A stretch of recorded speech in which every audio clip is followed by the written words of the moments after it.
వదినా ఇది కాదు, అదే మన ఇల్లు. రావద్దునా రావద్దునా, ప్లీజ్ కా కూర్చోండి. ఇది నిజంగా మీ ఇల్లేనా? అవును వదినా, మా ఇల్లే మమతల కోయిల, మా ఇల్లే మమతల పందిరి. రాగానే అలా కూని చేస్తావరా దర్చుకుంటావా? నాన్నగారు. మీ నాన్నగారా? కథల కుతూహలంలో కాపీ కలిపేశావురా. అమ్మా నువ్వా? ఎంతసేపు అయింది వచ్చి?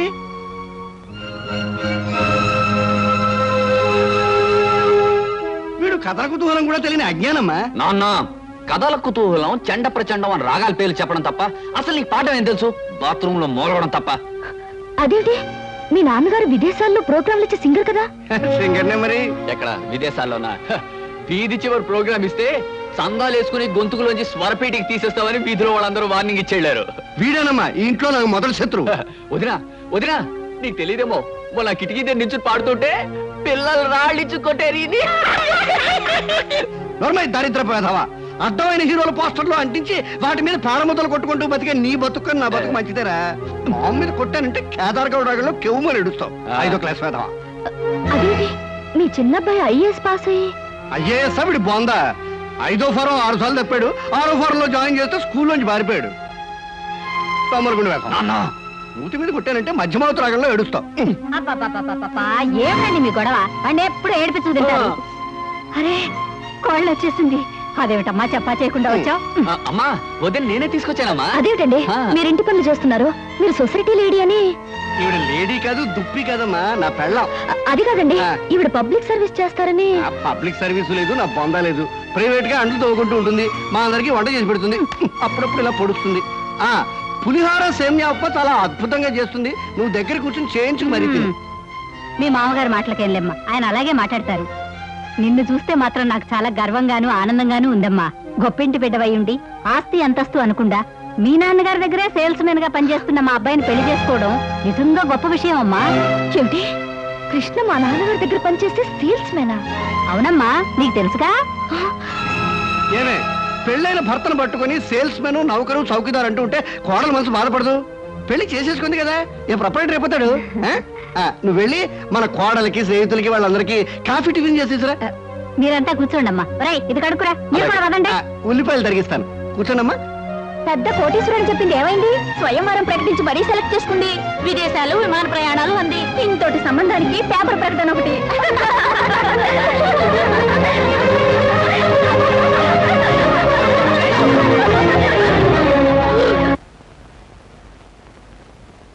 మావయ్య, సీతకి నిజం ఎలా చెప్పాలో తెలియడం లేదు, కానీ చెప్పక తప్పని పరిస్థితి వచ్చేసింది. వరిగాకయ్యా, నువ్వెవరవో తెలిసినా, ఎంత కోపం వచ్చినా, మెళ్ళో తాళ్ళుబట్టు విలువ తెలిసిన ఆడపిల్ల గనక తప్పనిసరిగా ఒప్పుకుంటుంది. అమ్మా సీత, ఎక్కడి చూస్తున్నావమ్మా? ఇప్పుడే అల్లుడు గారు నేను నీ గురించే తలుచుకుంటున్నాం. నేను కూడా మీ అల్లుడు గారి గురించే తలుచుకుంటూ వచ్చాను. బైది బై, మీ హనీమూన్ ప్రయాణానికి కావాల్సిన కొనుక్కున్నావా? నాకు కావాల్సింది కొనుక్కుందామంటే నాకు అది దొరకటం లేదు డాడీ.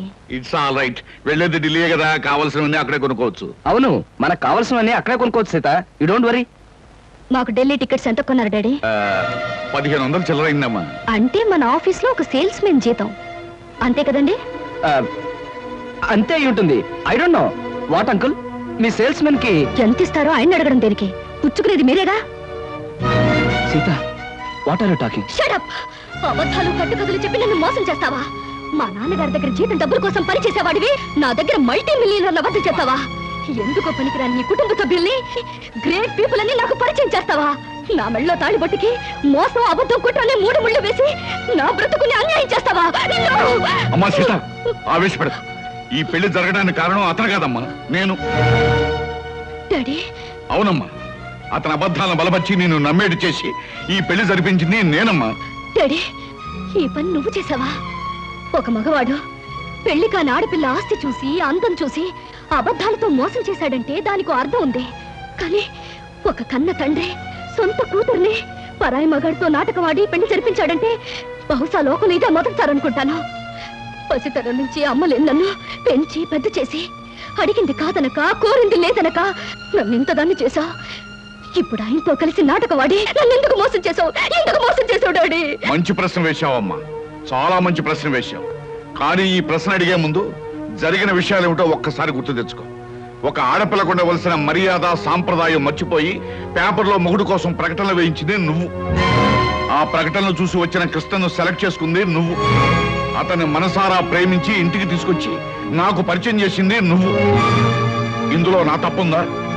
కృష్ణను చూశాక ఇంటర్వ్యూ పేరుతో నువ్వు పొరపాటుగా ప్రవర్తించిన, మొగుడు సెలక్షన్ అంటూ పొగరమోతుగా ప్రవర్తించిన, ఓ మంచి మనిషిని ఎంచుకునేటట్టు ఆ భగవంతుడు చేశాడని ఆనందించానమ్మా. అడ్డదారిలో వెళ్ళినా నేను ఆశించినట్టుగా గమ్యానికి చేరుకుంటున్నావని సంబరపడ్డానమ్మా. అందుకే ఈ పెళ్లి జరిపించడానికి నేను కొన్ని అబద్ధాలు చెప్పుంటాను. ఇది ఏ రకంగా తప్పమ్మా? అంటే మోసం చేసి ఆయనతో పాటు సీత, మళ్ళీ మళ్ళీ అతను మోసం అను. పెళ్లికి ముందే నీతో చెప్పాలనుకున్నాడు, కానీ నేనే చెప్పొద్దన్నాను. ఇది తప్పేమోనన్నాడు, కానీ ఇది తప్పనిసరని నేనే ఒప్పించాను. సీత, భగవంతుడు నిన్ను ఏ మోసగాడి చేతిలోనో పడేయకుండా ఒక మంచి మనిషి, మనసున్న మనిషి చేతిలో పెట్టినందుకు నేను సంతోషించానమ్మా. All right daddy, all right. జరిగిన దానికి కారుకురాలి నేనేనంటావు, అన్ని చేసింది నేనేనంటావు. ఆల్ రైట్, ఇప్పుడు కూడా నేను చేయాల్సిందేదో చేస్తాను. సీత, ఏం చేస్తావు? నాకు విడాకులు ఇస్తావా? మంగళసూత్రానికి విలువిచ్చేదాన్ని విడాకులు ఇస్తానని అనను. కాకపోతే ప్రస్తుతం మన హనీమూన్కి వెళ్ళడం లేదా, మీ ఇంటి కాలు మొగలుగా వెళ్ళబోతున్నా. అక్కడ నేను ఏం చేస్తానో, ఎలా ఉంటానో ముందు ముందు మీకే తెలుస్తుంది. కృష్ణ, ఈ మొండిది తిక్కది మీ ఇంటికి కాపురానికి వచ్చి నిన్ను ఎన్ని కష్టాలు పెడుతుందో, మీ సంసారంలో ఎన్ని కలతలు రేపుతుందో అనే భయంగా ఉందయ్యా. మావయ్య, మీరేం భయపడకండి. జీవితంలో ఎలాంటి ఛాలెంజ్నైనా ఎదుర్కొని విజయం పొందటం నాకు అలవాటే. మీ అమ్మాయి విషయంలో కూడా నేను గెలుస్తాననే నమ్మకం నాకుంది. కాకపోతే ఆనాడు రాముడు సీతను అగ్నిప్రవేశం చేయించాడు. ఈనాడు మీ సీత ఈ రాముడిని అగ్నిప్రవేశం చేయించబోతుంది. ఆ అగ్నికి ఏమాత్రం చెక్కు చెదరకుండా పవిత్రమైన మనిషిగా బయటకొస్తాననే నమ్మకం నాకుంది మావయ్య. డాడీ, నేను అత్తవారింటికి వెళ్తున్నాను. అమ్మ సీత, నిన్ను ఆడంబరంగానూ ఆర్భాటంగానూ పంపించాలని జరిగిన అబద్ధం పెళ్లికి ఇలా వెళ్ళటమే సరైన పద్ధతి. పదండి. సీత, నీ ఆస్తి అంతస్తు చూసి నిన్ను పెళ్లి చేసుకోలేదు. నువ్వెక్కడి నుంచి ఏమీ తీసుకురావడానికి వీల్లేదు.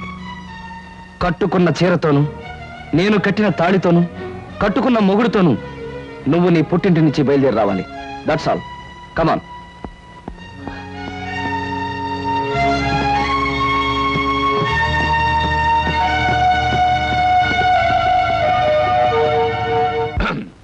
మా బాస్ చిరంజీవి ఇలాగే ఒక సినిమాలో ఫస్ట్ నైట్. అప్పుడు ఆపుతావా నీ గోలా? నేను వెళ్ళా? వెళ్ళు. 1 minute. Okay, thank you. వెళ్ళు.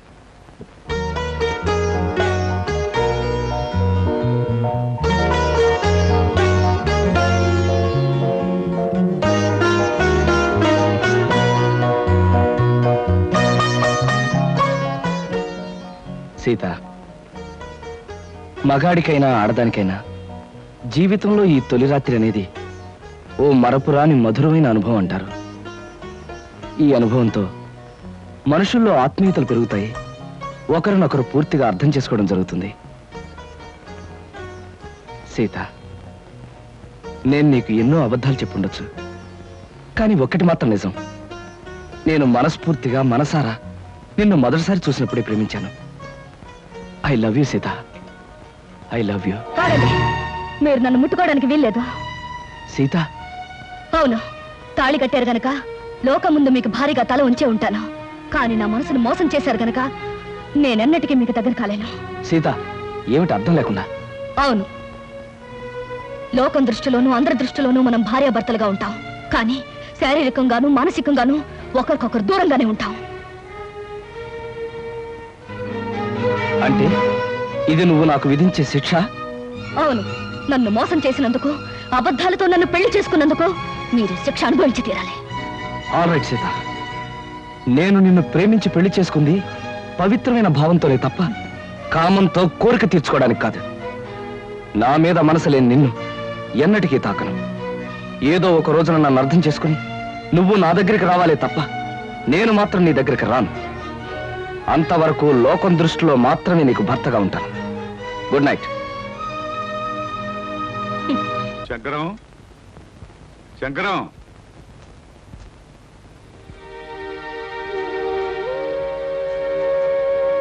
సీత స్టవ్ మీద వేడి నీళ్ళు ఉన్నాయి దించేయి. అలాగే అత్తయ్య.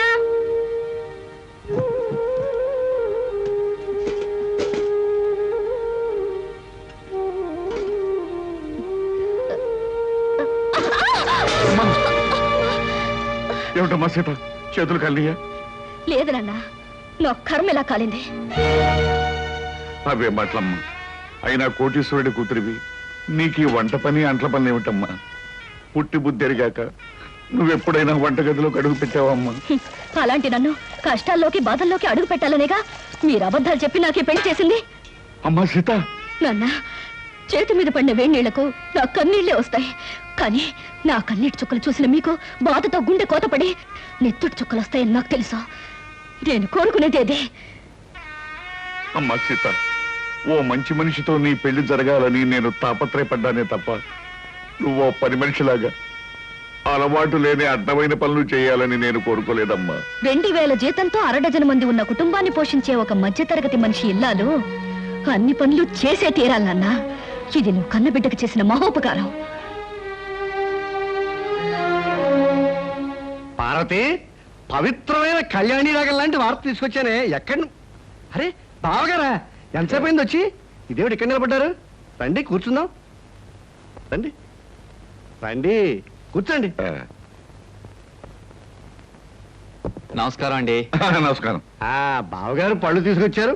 అన్నీ మీ అమ్మాయికేనా, మరి మాకేమైనా ఉన్నాయా? నీకే బావగారు. ఆహా, పొద్దున్నే గుమ్మం తగిలి పడిపోయారని తెలిసింది. పలకరించి వెళ్దామని వస్తూ పళ్ళు తీసుకొచ్చాను. నానోయ్, గుమ్మం తగిలి పడితేనే బుట్టడు పళ్ళు పట్టుకొచ్చారు. ఇంటి మించి పడ్డావంటే లారీ నిండా పంపిస్తారేమో. ఒకసారి ట్రై చేయకూడదు. రే, లారీ పళ్ళ కోసం నేను ఇల్లెక్కి కిందకు దూకాలంట. మొహం మీద కొట్టానంటే ముఖారు రాగంలో మొత్తుగా ఎడుస్తావు వేదావా. నమస్కారం అన్నయ్య గారు. నమస్కారం అమ్మా. ఇదేనా రావటం? ఇంత ముందే వచ్చానమ్మా. కాఫీ తీసుకొస్తా. వద్దమ్మా, మీతో ఒక విషయం చెబుదామని వచ్చాను. గాంధీనగర్ లో నాకు ఒక ఇల్లు ఉందమ్మా. అది నౌకర్లు చాకర్లతో అన్ని సదుపాయాలు గల ఇల్లు. ఊరికినే పడి ఆడటం ఎందుకు, మీరందరూ కలిసి దాంట్లో మారితే బాగుంటుంది అని అనిపించిందమ్మా. ఏమిటి, నౌకర్లు చాకర్లు అన్ని సదుపాయాలు ఉన్న ఇల్లా? ఛాయరాయ కీర్తన లాంటి శుభవార్తని కాస్త ముందెందుకు చెప్పలేదు బావగారు? రేపే ఇంటికి మార్చేద్దాం. అవునా? చక్కగా ఒక గదిలో నువ్వు తలుపులు మూసుకుని సంగీతం పాడుకోవచ్చు. మరో గదిలో గదుల మాట ఎలా ఉన్నా నౌకర్లు సౌకర్యాలు ఉంటే సీతకు నాకు పనులు తప్పుతాయి. తప్పకుండా మారిపోతాం అన్నయ్య గారు. వద్దత్తయ్య గారు, మా నాన్నగారు అభిమానంతో చెప్పొచ్చు కానీ మనం అక్కడికి వెళ్ళడం చిన్నతనం అనుకుంటున్నావు తల్లి. అభ్యాదేం లేదమ్మా. అద్దెళ్లలో దిక్కుమాలు చావు చస్తూ 6 రాగంలో ఏడుస్తూ బతికే కన్నా హాయిగా మన ఇంట్లో ఉండడం మంచిదమ్మా. అది కదా మావయ్య గారు, అక్కడికి వెళ్ళడం వల్ల ఒక నష్టం ఉంది. ఏమిటది? మా వంశంలో ఆడపిల్లలు కన్నవారిచిన కొంపలో కాపురం పెడితే కాపురం పెడితే ఆ అమ్మాయి తాలూకు మావగారికి ప్రాణగండవట. అమ్మో నాకే. ఇంతకు ముందు ఒకరిద్దరు అలాగే పోయారు కాదు నాన్న? ఏమిటి బావగారు, మీకు ఈ విషయం ముందే తెలుసా? సంగీతంతో నేను చిత్రహింసలు పెడుతున్నానని మా వధ ఉంటున్న మాటలు మీరు నమ్మేసి నా ప్రాణాలు తీసేద్దాం అనుకున్నారు అన్నమాట. నువ్వు పోతే మీ అందరం ఎంత చక్కగా హాయిగా బంగ్లాలో ఉండొచ్చు. మా గురించి ప్రాణత్యాగం చేయనా? త్యాగం చేయడానికి ఇది ప్రాణం అనుకున్నావా, పంచాలు ఉంగి అనుకున్నావా? మామిడి పండుతో కొట్టానంటే మలైమారుత రాగంలో ఎడుస్తావు వేధవా. బావగారు, మీ అమ్మాయి ఏ ఏ పనులు చేస్తే నా ప్రాణానికి గండం వస్తుందో ఒక లిస్టు వేసి ఇవ్వండి. అవి చేయకుండా నేను జాగ్రత్త పడతాను. నాన్న, అభిమానంతో మీరు చేయబోయిన సహాయాన్ని వద్దన్నందుకు నన్ను మన్నించండి. నా నుదుటినిలా రాసి పెట్టినందుకు మేమంతా ఇక్కడే ఇలాగే ఉండాలి. కృష్ణ, అందరూ నిన్ను అదృష్టవంతుడని పొగుడుతున్నా, కానీ నీ మనసులో అగ్నిపర్వతం మండుతోందని నాకు తెలుసు. అమ్మాయి పంతం పట్టుదల చూస్తుంటే నువ్వు పెళ్లి వద్దు వద్దని చెప్తున్న అమ్మాయి నీకు ఇచ్చి పెళ్లి చేసి పొరపాటు చేశానేమో అనిపిస్తోంది. మావయ్య, జీవితంలో ఛాలెంజ్ని ఎదుర్కోవడం నాకు చిన్నప్పటి నుంచి అలవాటైన ముందే చెప్పాను. సీతను తప్పకుండా మార్చి నా మనిషిగా, మామూలు మనిషిగా చేస్తాను. మీరేం బాధపడకండి.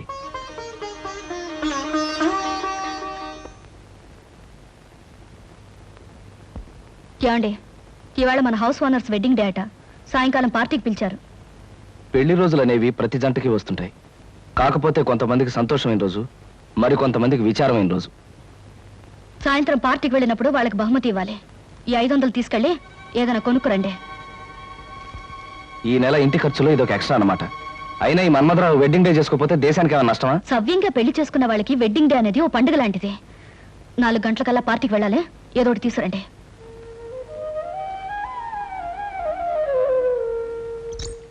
అమ్మాయి గారు, అమ్మాయి గారు అదేమిటి సింహాచలం ఇలా వచ్చా? ఏం చెప్పమంటారమ్మా, ఇదిగో నా పక్కన ఉన్నాడు చూడండి, ఈడే మా ఇంటి ఓనరు మటన్ కొట్టు మస్తాను గారమ్మా. అద్దె డబ్బులు అర్జెంట్ గా కట్టకపోతే మా ఆవిడ్ని, నన్ను, మా పిల్లల్ని కైమా చేసేస్తానంటున్నాడు. అసలే మా పశువుడు చౌ బతుకుల మధ్య ఉన్నాడు. ముందాడికి మందులు ఎంచుకోవడానికి డబ్బులు చూసుకోవాలి, తర్వాత నీ సంగతి అంటే వినిపించుకోవటం లేదమ్మా. అదేమిటయ్యా వస్తాను, అవతల పిల్లాడి ప్రాణం మీదకి వచ్చిందంటే వినకుండా ఏమిటంత మాటలు? మాటలు కాదు అమ్మా, ఖచ్చితంగా వీడిని ఖాళీ చెయ్యి, కైమా కొట్టి వీడిని కొంప ఖాళీ చేయించేస్తాను. అమ్మా, వీడికి నచ్చ చెప్పడానికి చూసి ప్రయోజనం లేదు తల్లి. ఇప్పటికే వీడి మనుషులు సామానంతా బయట పారేసి చిందులు దొక్కేస్తూ ఉంటారు. నా పెళ్ళం బిడ్డను ఒళ్ళో పెట్టుకుని చావు బతుకుల మధ్య ఉన్నాడు అని ఏడుస్తూ ఉంటుంది. ఏం చెప్పినా వినకపోవడం వీడికి పుట్టుకతో వచ్చిన గుణమమ్మా. డబ్బులు ఇవ్వడం తప్ప మరో దారి లేదు తల్లి, మరో దారి లేదు. నువ్వంత బాధపడకు సింహాచలం. అతనంత మనసు లేకుండా దుర్మార్గంగా మాట్లాడుతుంటే మనసున్న మనిషి ఎవరు చూస్తూ ఊరుకోలేరు. నీకెంత కావాలి? ఒక 500 అయితే మందుకి అద్దెకి. అయితే ఉండు, తెస్తాను. ఏమే ఎలా ఉంది మన యాక్టింగ్? బ్రహ్మాండంగా ఉంది. నువ్వు తాగినంత పోయిస్తా గానీ ఆ కోపం చూపులు అలాగే ఉంచు. మీసం తిప్పు, లేకపోతే అమ్మాయి గారు కనిపెట్టేస్తారు.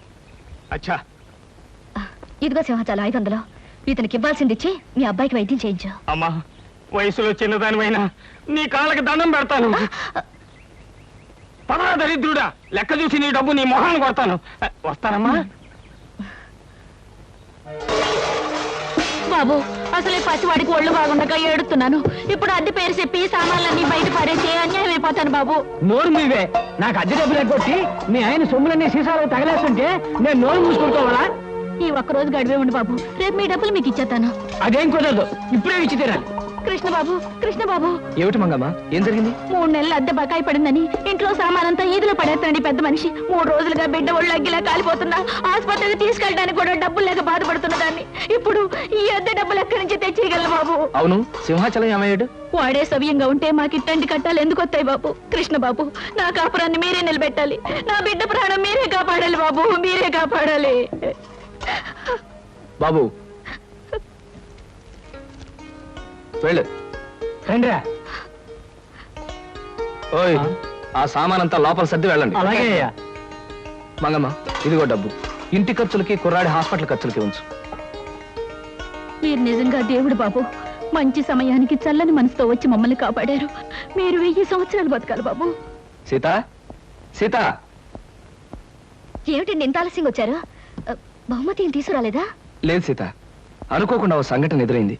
మన సింహాచలం లేడు, ఆ, ఇంటి వల్ల డబ్బు ఇవ్వలేదని వాడి సామాన్లన్నీ బయట పారేశాడు. ఓ పక్క పిల్లాడికి ప్రాణం మీదకొచ్చి మందులు ఇప్పించడానికి డబ్బు లేక ఆ తల్లి ఏడుస్తుంది. ఆ పరిస్థితి చూస్తే నాకే కళ్ళలో నీళ్లు తిరిగాయి. అసలు ఒక డబ్బున్న వాడి పెళ్లి కానుకి ఖర్చు పెట్టడం కంటే ఓ పేదవాడి బ్రతుకి ఖర్చు పెట్టడం మంచిదని చెప్పి ఆ డబ్బు వాళ్ళకే ఇచ్చేశాను. చాలా అద్భుతంగా ఉంది మీ అబద్ధం. ఏమిటి సీత, ఏమిటి నువ్వు అనేది? ఏమీ తెలియనట్టు నటించాలని చూడకండి. నాకంతా తెలుసు. పొద్దున్నే సింహాచలం వచ్చి నా దగ్గర పరిస్థితి అంతా చెప్పి 500 తీసుకెళ్లాడు. ఆ విషయం తెలియక తమరు తెలివిగా అబద్ధం ఆడాలని చూశారు. అదిగా సీత, నేను చెప్పేది. చెప్పడానికి ఏముంది? అబద్ధం మీద అబద్ధం తప్ప. మన పెళ్లి జరిగాక మీరు మారారనుకున్నాను, కానీ ఇప్పుడు అర్థమైంది మీరు మారలేరని. అది సీతమ్మగారు, సీతమ్మగారు, నోకాలమ్మ గుడికి వెళ్ళొచ్చాను. ఇదిగోనమ్మ ప్రసాదం. నా బిడ్డకు బాగుంటేను, ఇంటి మీదకి వచ్చిన కట్టం తప్పితేను ఈ వేళ గుడికొత్తానని మొక్కుకున్నానమ్మా. కృష్ణబాబు దయ వల్ల నా కట్టం తప్పిందమ్మా. అదేమిటి, నిన్న ఉదయం సింహాచలం మా ఇంటికి వచ్చి కష్టం చెప్పుకుంటే 500 నేనిచ్చానే. ఎంత పని చేశారమ్మా? ఆ సన్నాసుడి మాటలు నమ్మి వాడి చేతిలో డబ్బులు పెట్టారా? వాడు వాడి పక్కనున్న ఆ పకీరేదవా మీ దగ్గర నుంచి తెచ్చుకున్న డబ్బుతో రోజంతా తాగుతూనే ఉన్నారమ్మా. అయితే మీకు డబ్బిచ్చి సహాయం చేసింది కృష్ణబాబే అన్నమాట. అవునమ్మా, కృష్ణబాబు 500 ఇచ్చి సహాయం చేయబట్టే కట్టంలోంచి గట్టెక్కానమ్మా నేను. కాస్త సర్ది కూడుంటే పెట్టండి అమ్మా. నిన్నటి నుంచి ఆ దొంగ సచ్చినోడు తాగుడు తప్ప కూడు తినలేదు. అది అట్టుకెళ్ళి అడిగి పెడతానమ్మా. అదేమిటి మంగా, బిడ్డ చావు బతుకుల మధ్య ఉంటే కూడా పట్టించుకున్న ఆ తాగుబోతుకి నువ్వు అన్నం పట్టుకెళ్తానంట? బుద్ధి లేదు. ఎవరు తిండి పెట్టకుండా ఉంటే వాడే మారు దారిలోకి వస్తాడా? అదేం మాటలమ్మా, కట్టుకున్నవాడు ఎలాంటి వాడైనా ఆడదానికి దేవుడమ్మా. వాడు అబద్ధాలు చెప్పాడని, తప్పు చేశాడని వాడి మీద కోపం తెచ్చుకుంటే నేను ఆడదాన్నట్టగవుతానమ్మా. ఉండు, అన్నం తెస్తాను.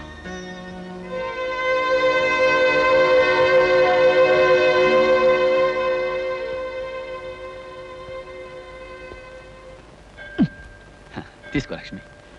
ప్రతి శుక్రవారం సినిమా రిలీజుల్లాగా నువ్వు గుడి వంగతో రావటం, మన ఇద్దరం కలుసుకోవడం, నేను కొబ్బరికాయ ముక్క ఇలా తింటాం నాకు చాలా నచ్చిన ప్రోగ్రామ్ అనుకో. ఎంతకాలం ఇలా గుళ్ళోను బళ్ళోను కలుసుకోవడం? తొందరగా పెళ్లి చేసుకుంటే పోతుందిగా. నువ్వు చెప్పింది కరెక్టే అనుకో, కానీ చూడు, హిట్ ఫిల్మ్ లా మన ఇద్దరం గాఢంగా ప్రేమించుకుంటున్నాం.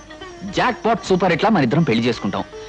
కాకపోతే ఫ్లాప్ సినిమాలా నాకు ఉద్యోగం సద్యోగం లేకుండా పెళ్లి అని నోరెత్తాననుకో, మా అమ్మ, మా నాన్న, మా అన్నయ్య, మా వదిన నలుగురు నా మీద పడి యుద్ధం చేస్తారేమో కాస్త భయంగా ఉంది. నేను ఉద్యోగం చేస్తున్నానుగా బాబ్జీ, నేను సంపాదిస్తాను. మన ఖర్చులకి నా జీతం సరిపోతుందిగా. నువ్వు చెప్పిన పద్ధతిలో యావరేజ్ సినిమాలా బాగానే ఉంది. సరే, మంచి రోజు చూసి మా అమ్మ నాన్నలకి ఈ విషయం రిలీజ్ చేస్తాను.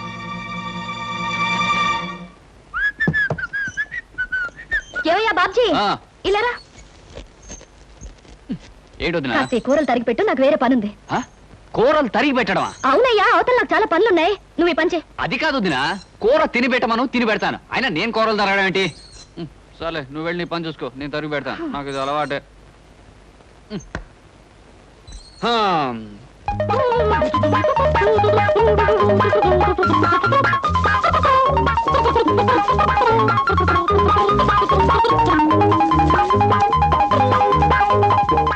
అమ్మయ్యా, వదినా వదినా, ఈ పని అయిపోయింది. ఇదిగోనయ్యా బాబ్జీ, ఆరిన బట్టలు తీసుకొచ్చాను, చక్కగా మడత పెట్టు. ఇదేమిటి వాడు ఇన్ని పనులు పురమాయిస్తోంది? పొద్దున్న లేస్తూ ఎవరి మొహం చూశానో ఏమిటో. కానీ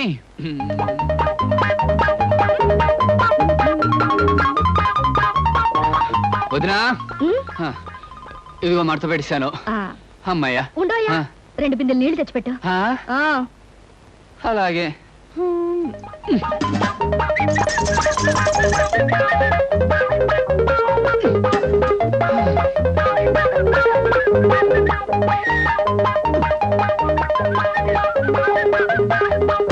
అమ్మయ్యా. వదినా, అదిగో బిందులతో నీళ్లు పెట్టేశాను. ఇంకేమైనా పని ఉంటే చెప్పు. అయిపోయిందని నీ వెళ్ళడం ఆపి నువ్వు చెప్పడం ఎందుకు? అన్ని పనులు చాలా చక్కగా చేసావు. Very good. నువ్వు ఒక మంచి హౌస్ హస్బెండ్ అవుతావు. హౌస్ హస్బెండా? అదేమిటి? ఇంటి పట్టు నుండి పని చేసుకునే ఇల్లాల్ని హౌస్ వైఫ్ అంటారు. అలాగే ఇంటి దగ్గర నుండి పని చేసుకునే మగవాణ్ణి హౌస్ హస్బెండ్ అంటారు. ఏమిటో నువ్వు చెప్పేది నాకేం అర్థం కావట్లేదు. ఇంకా అర్థం కాలేదా? నువ్వు ప్రేమించి పెళ్లాడాలనుకున్న అమ్మాయి ఉద్యోగం చేస్తుంది. నువ్వు ఉద్యోగం సద్యోగం లేకుండా ఊరమ్మటి పడి తిరుగుతున్నావు. రేపు పెళ్లి అయ్యాక ఇంటి దగ్గర ఉండి పని చేయొచ్చు. ఎందుకంత పాపం? ఉద్యోగం పురుష లక్షణం అంటారు. ఆ లక్షణాలేని నీలాంటి వాడిని ఏమంటారో నాకు తెలియదు. మగవాడన్నాక కష్టపడి 1 రూపాయన్న సంపాదించాలయ్యా, లేకపోతే ఆడదానికి లోకు అవుతాడా? గుర్తుంచుకో.